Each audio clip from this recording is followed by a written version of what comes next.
गरीब किसान के बेटे की आईपीएस बनने की इच्छा। गांव के एक छोटे से कोने में रामलाल नाम का एक गरीब किसान रहता था। उसके पास थोड़ी सी ज़मीन थी, जिस ज़मीन पर मेहनत करके वह अपने परिवार का पेट पालता था। परिवार में उसकी पत्नी गीता और 4 बच्चे थे। बड़ा बेटा अर्जुन, 2 छोटे बेटे और एक बेटी। गरीबी इतनी थी कि कई बार घर में 2 वक्त का खाना भी मुश्किल से बन पाता था। फिर भी रामलाल हमेशा अपने बच्चों को कहता, बेटा, गरीब किस्मत होती है, लेकिन मेहनत करना हमारे हाथ में है। अर्जुन बचपन से ही बहुत समझदार मेहनती था।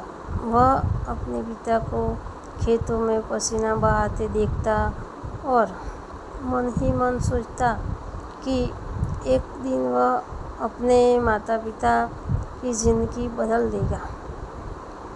गांव के सरकारी स्कूल में पढ़ते हुए भी वह हमेशा पहली पंक्ति में बैठकर ध्यान से पढ़ाई करता। रात में घर में बिजली नहीं होती थी तो वह लालटेन की रोशनी में पढ़ता था। कई बार ऐसा भी हुआ कि अर्जुन को स्कूल छोड़ने की नौबत आ गई, क्योंकि घर की हालत बहुत ख़राब थी। लेकिन उसकी माँ गीता अपने गहनों को बेचकर, छोटी सी चांदी की पायल बेचकर उसकी फीस भर देती। वह कहती, बेटा, तो बस पढ़ाई कर, एक दिन तू ज़रूर बड़ा आदमी बनेगा। समय बीतता गया। अर्जुन ने मेहनत जारी रखी। गांव के लोग अर्जुन का मजाक उड़ाते थे।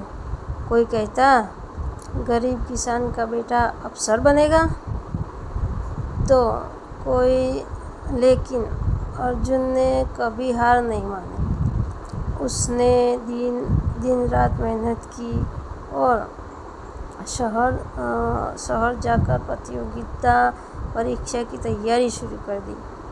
शहर में भी जिंदगी आसान नहीं थी। कभी भूखा सोना पड़ता, कभी पुराने कपड़ों में ठंड काटनी पड़ती। लेकिन उसने मन में माता पिता के संघर्ष की तस्वीर हमेशा रहती।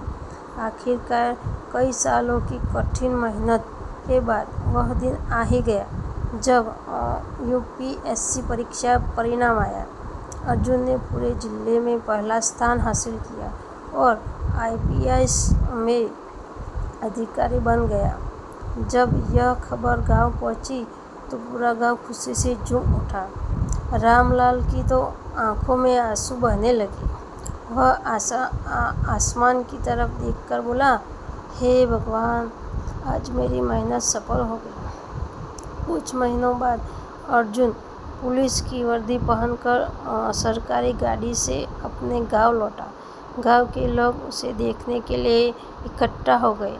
जैसे ही अर्जुन घर के बाहर पहुंचा, उसने सबसे पहले अपने माता पिता के चरणों छुए। उसकी माँ रोते हुए बोली, आज तूने हमारी गरीबी नहीं, हमारी किस्मत बदल दी बेटा। रामलाल ने गर्व से अपने बेटे को देखा। जिस बेटे को कभी लोग गरीब किसान का बेटा कहते मारते थे, वही आज पूरे गांव का सम्मान बन चुका था। उस दिन गांव के हर बच्चे की आंखों में नया सपना था। अर्जुन ने सबको यही संदेश दिया, गरीबी कभी सपनों को नहीं रोक सकती, अगर इंसान मेहनत और किस्मत से आगे बढ़े तो। इस कहानी से हमें यही सीख मिलती है कि इंसान कितना भी गरीब ना हो, लेकिन वो मेहनत से कुछ भी कर सकता है। अगर ये कहानी अच्छी लगे तो वीडियो को लाइक, शेयर और सब्सक्राइब ज़रूर करें।